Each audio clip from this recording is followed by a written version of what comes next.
ઇતિહાસમાં જાઓ કે તમે આ બધું તો સાંભળ્યું જ હશે ને, પાષાણ યુગ, તામ્ર યુગ, કાંસ્ય યુગ, એવી રીતે કે કયા યુગને અનુરૂપ કયો યુગ છે અને તે સમયે પૃથ્વી પર શું મળી આવતું હતું. તો તમારી આંખો થોડી ખુલશે. પછી તમે એવા બાબાઓથી પણ બચીને રહેશો જે કહેશે કે અરે કલિયુગ આટલા કરોડ આટલા લાખ વર્ષનો હોય છે અને હજી તો તેના માત્ર આટલા જ હજાર વર્ષ વીત્યા છે, તો કલિયુગ શરૂ થઈ રહ્યો છે. આ બધી સાવ પરમ મૂર્ખતાની વાતો છે. સવારે ઉઠું છું તો મા બાપના પગે લાગુ છું, પરંતુ હવે હું જોઈ રહ્યો છું કે હું કોઈ સાચી વાત કરું છું તો આ લોકો મારી વાત સાંભળતા તો છે નહીં. જેને તમે ગુરુ માનો છો તે જૂઠનો ચેલો છે, તો એવા ગુરુના તમે થોડી ચેલો બની જશો. ગુરુની સામે ઝૂકવા માટે જરૂરી છે કે પહેલા ગુરુ સત્યની સામે ઝૂક્યા હોય છે ને. પણ જો મા બાપ સત્યને સર્વોચ્ચ નથી માની રહ્યા તો પછી મા બાપને કેવી રીતે નમન કરી લઈએ? પછી તો મા બાપ પ્રત્યે કર્તવ્ય એ થઈ જશે કે તેમને સાચા માર્ગ પર લાવવામાં આવે. સોમતી દેવી પૂછી રહ્યા છે કે 4 યુગ બતાવવામાં આવે છે. આ ભાષામાં ક્યારેય વાત ના કરશો. કોના દ્વારા બતાવવામાં આવે છે? તમે વેદાંતના વિદ્યાર્થી છો ને? વેદાંત હંમેશા પૂછે છે કોણ? કરતા કોણ છે? Who is the doer? તમે કહી રહ્યા છો કે આવી રીતે બતાવવામાં આવે છે. કોણે બતાવ્યું? આ બહુ જરૂરી છે. એવું નહીં કે હા અમારે ત્યાં આવું માનવામાં આવે છે. અરે આ માનવામાં આવે છે, આ જે કર્મણી પ્રયોગ હોય છે તે બહુ ખતરનાક વસ્તુ હોય છે. કર્તાને છુપાવવા માટે આ ભાષાનો બહુ ઉપયોગ થાય છે. કોણે કર્યું તે ખબર નથી. અમારે ત્યાં આવું થાય છે, આવું માનવામાં આવે છે, તમને આદેશ આપવામાં આવે છે. એ નથી બતાવવામાં આવતું કે કોના દ્વારા. ચોક્કસપણે કંઈક છુપાવવા માટે જ આ ભાષાનો પ્રયોગ કરવામાં આવે છે. અને ઘણીવાર તો વક્તવ્યોની, લેખોની, નિબંધોની શરૂઆત જ આવી રીતે થાય છે એવું માનવામાં આવે છે. અથવા તો પ્રાચીન કાળમાં આવું થયું હતું. પ્રાચીન કાળ એટલે ક્યારે થયું હતું? કોણે કહી દીધું કે થયું હતું? પ્રાચીન કાળ એટલે શું? 1000 વર્ષ પહેલા, 10,000 વર્ષ પહેલા, 1 કરોડ વર્ષ પહેલા? થોડું જણાવો તો. આ પ્રાચીન કાળ શું હોય છે?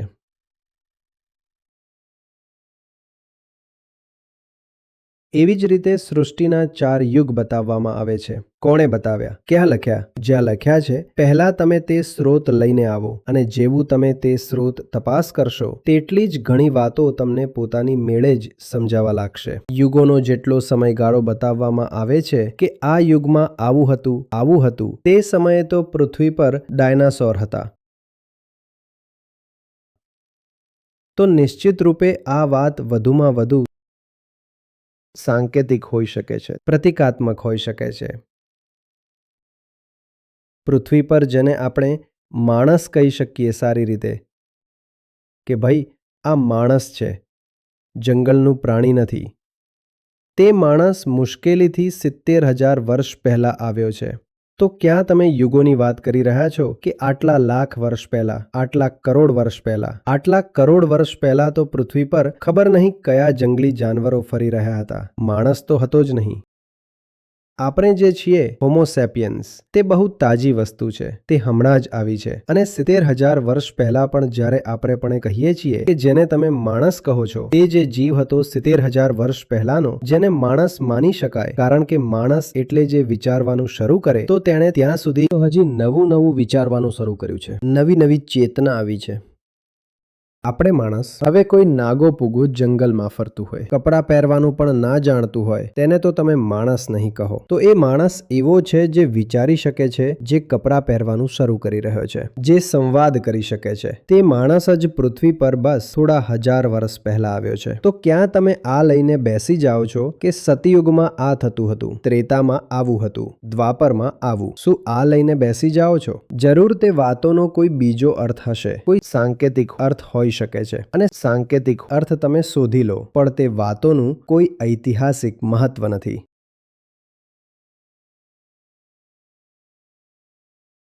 તમે આજે થોડું એ જ કરી લેજો કે જે યુગ છે તેને એક કોલમમાં લખો અને જુઓ કે શું અવધારણા છે કે કયો યુગ કેટલા વર્ષ પહેલાનો હતો. અને પછી ઇતિહાસમાં જાઓ કે તમે આ બધું તો સાંભળ્યું હશે ને, આ પાષાણ યુગ, તામ્ર યુગ, કાંસ્ય યુગ કે કયા યુગને સમાંતર કયો યુગ છે અને તે સમયે પૃથ્વી પર શું મળી આવતું હતું. તો તમારી આંખો થોડી ખુલશે. પછી તમે એવા બાબાઓથી પણ બચીને રહેશો જે કહેશે કે અરે કલિયુગ આટલા કરોડ આટલા લાખ વર્ષનો હોય છે અને હજી તો તેના બસ આટલા જ હજાર વર્ષ વીત્યા છે, તો કલિયુગ શરૂ થઈ રહ્યો છે. આ બધું સાવ પરમ મૂર્ખતાની વાતો છે.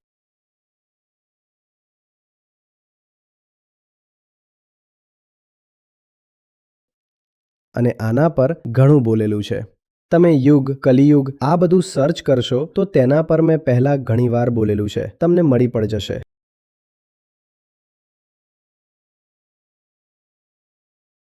કમલ કહે છે કે રામજીની પિતૃભક્તિનો શો અર્થ છે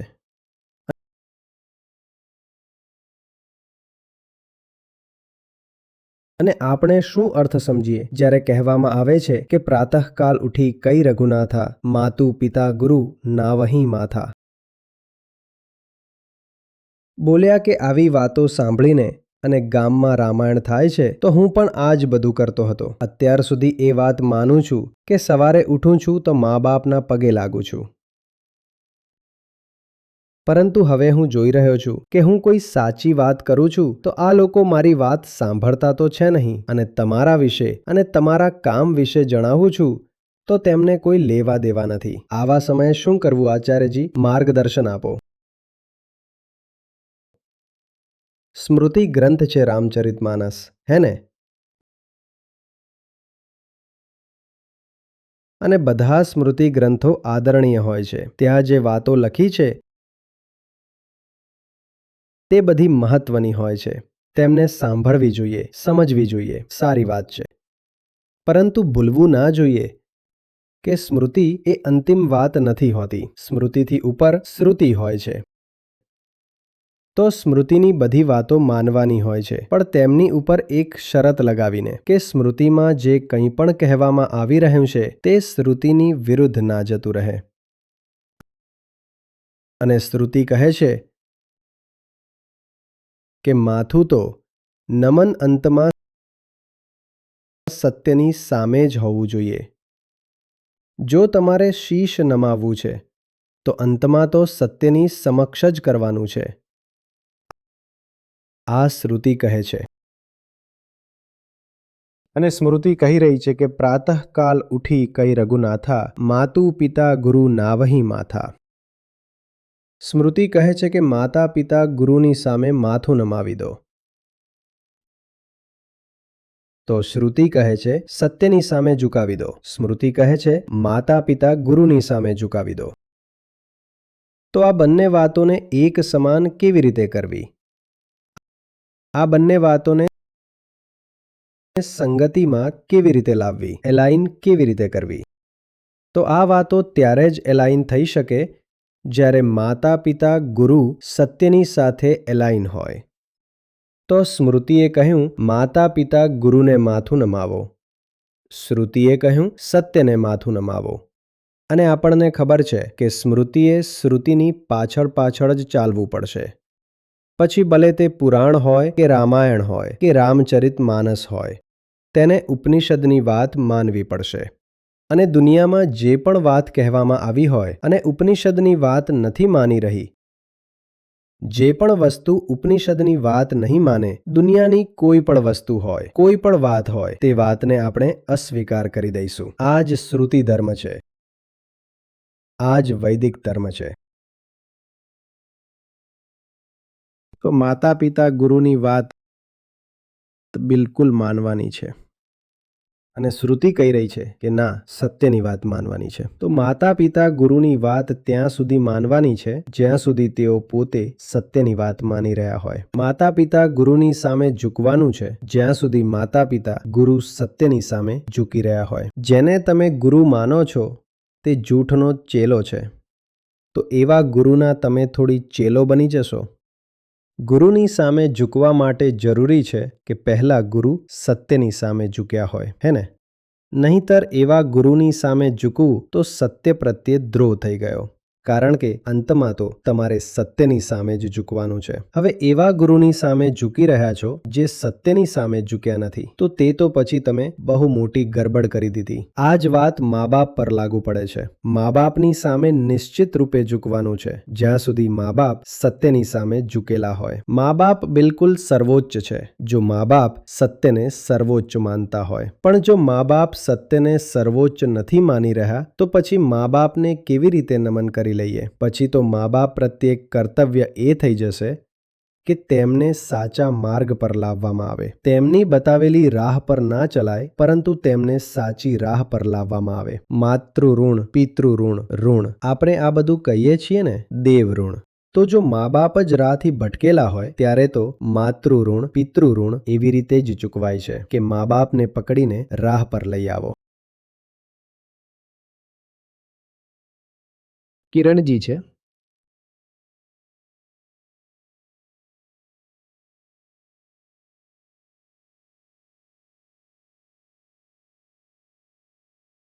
છોડો શું લઉં આ સવાલ? કહી રહ્યા છે કે રાજસ્થાનમાં એક પ્રથા છે, આટાસાટા. આટાસાટા એટલે કે જ્યારે છોકરાઓના લગ્ન નથી થઈ રહ્યા હોતા, એટલે કે છોકરાઓ નાલાયક હોય છે, તો ઘરના લોકો એક સોદાબાજી કરે છે કે દીકરાના લગ્ન માટે દીકરીના લગ્ન કરી દઈએ એવી જગ્યાએ જ્યાં સાસરી પક્ષના લોકો પોતાની દીકરીના લગ્ન તેના ભાઈ સાથે કરાવી દે. એટલે કે ભાઈ જો નાલાયક છે તો દીકરીના લગ્ન કરી દો અને એવા ઘરમાં કરો જ્યાં કોઈ છોકરી હોય. પછી તે છોકરીના લગ્ન તે છોકરીના ભાઈ સાથે થઈ જશે. તો કહી રહ્યા છે કે આમાં એવું પણ થાય છે કે આ બે લગ્ન થઈ ગયા બે ઘરોમાં, તો તેમાંથી એક લગ્ન તૂટે તો બીજું પણ તોડાવી દેવામાં આવે છે. કહી રહ્યા છે કે મારા મામાના બે છોકરા છે, તેમના લગ્ન થતા નથી, તો તેઓ હવે મારી માની સામે રડતા હોય છે કે આટાસાટા કરી લઈએ. બે છોકરા મારા અને બે છોકરીઓ તમારી, એમને મેળવીને એક પેકેજ બનાવી લઈએ તો પછી તેમના લગ્ન થઈ જશે.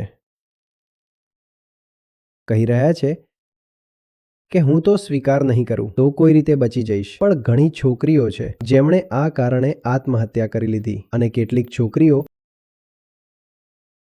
એવા સંસ્કારોમાં આવી જાય છે કે ચાલો જો આ રીતે મારા ભાઈને છોકરી મળી જતી હોય તો હું સહન કરી લઈશ. કૃપા કરીને આના પર કંઈક કહો આચાર્યજી. મેં આટલું વાંચી લીધું, આટલું જ ઘણું છે, હું બીજું કંઈ નહીં કહું. આ પણ મારા પર અત્યાચાર હતો કે મેં આટલું વાંચ્યું. આ પ્રકારની જિંદગી, આ પ્રકારની વાતો મારા મગજમાં પડે. આ તો આંતરિક પવિત્રતા પર ધૂળ પડવા જેવી વાત છે. મેં બહુ મહેનત કરી છે તે દુનિયાથી બહુ દૂર આવવા માટે જ્યાં આ બધી વાતો સાંભળવા પણ મળે છે, અને બહુ કિંમત ચૂકવી છે કે આ પ્રકારની વાતો સાંભળવા પણ ના મળે. બહુ દૂર નીકળી આવ્યો છું. કેમ સંભળાવી રહ્યા છો મને? તમારે મારી સાથે આવવું હોય તો આવી જાઓ. મને ના બતાવો કે ત્યાં શું ચાલી રહ્યું છે. ત્યાં શું ચાલી રહ્યું છે મને ખબર છે. ગંદકીમાં, કીચડમાં શું ચાલશે તેનો મને તમે આટલો વિગતવાર અહેવાલ કેમ આપી રહ્યા છો? કીચડની અંદર કયો બેક્ટેરિયા શું કરી રહ્યો છે તે મને કેમ બતાવી રહ્યા છો? સેપ્ટિક ટેન્ક હોય છે જેમાં ગંદકી ભરેલી હોય છે, તેમાં કયા પ્રકારનો ગેસ છે અને કેવી રીતે ક્યાંથી કયો પરપોટો ઉઠ્યો, અને પીળા રંગનું શું છે, કાળા રંગનું શું છે, લીલા રંગનું શું છે, અને ફૂગ ક્યાં લાગી ગઈ છે, નીલું શું થઈ ગયું છે, આ બધું મને કેમ બતાવી રહ્યા છો? હું જાણવા જ નથી માંગતો. હા, સ્વચ્છ ખુલ્લા આકાશની હવામાં ઉડવું હોય તો તેના માટે હું હાજર છું.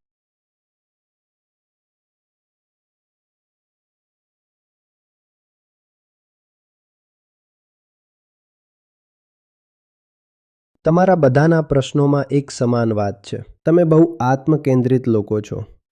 પોતાની વ્યક્તિગત સમસ્યાઓ લઈ આવ્યા છો, અને વ્યક્તિગત પર આટલી ઊર્જા લગાવવી એ જ સૌથી મોટી સમસ્યા હોય છે. આજ તો પ્રકૃતિ કરે છે ને કે તમે વ્યક્તિ છો અને પોતાની વ્યક્તિગત સમસ્યાઓમાં જ ગૂંચવાયેલા રહો. તમે બધા જ લોકો લાઈન લગાવીને વ્યક્તિગત સમસ્યાઓ લઈ આવ્યા છો. મેં વ્યક્તિગત સમસ્યાઓ ઉકેલી પણ દીધી, તો પણ જે વ્યક્તિગત છે તે તો બાકી જ રહી ગયું ને. વ્યક્તિગત સમસ્યા ઉકેલી દીધી, તો પણ તેનાથી તમને એ જ ભ્રમ રહી ગયો કે જે કંઈ વ્યક્તિગત છે એ મહત્વનું હોય છે. એટલું મહત્વનું હોય છે કે જુઓ, આચાર્યજીએ પણ કોશિશ કરી અને વ્યક્તિગત સમસ્યા ઉકેલી દીધી. વ્યક્તિગત સમસ્યાઓ ઉકેલવામાં નથી આવતી. જે કંઈ વ્યક્તિગત છે તેનાથી આગળ વધી જવામાં આવે છે, પર ધ્યાન આપવામાં આવે છે. વ્યક્તિગત સમસ્યા ક્યારેય નથી ઉકેલી શકાતી, ક્યારેય નહીં, કારણ કે વ્યક્તિત્વ જ પહેલી સમસ્યા છે. કોઈ વ્યક્તિગત સમસ્યા ઉકેલાઈ ના શકે અને બધા તમે એક પછી એક મારા સાથી આ ચાલી રહ્યું છે, મારા પરિવારમાં આ થઈ ગયું, મારું આવું થઈ ગયું, મારું તેવું, આ હું અને મારું છે, એ જ મૂળ સમસ્યા છે.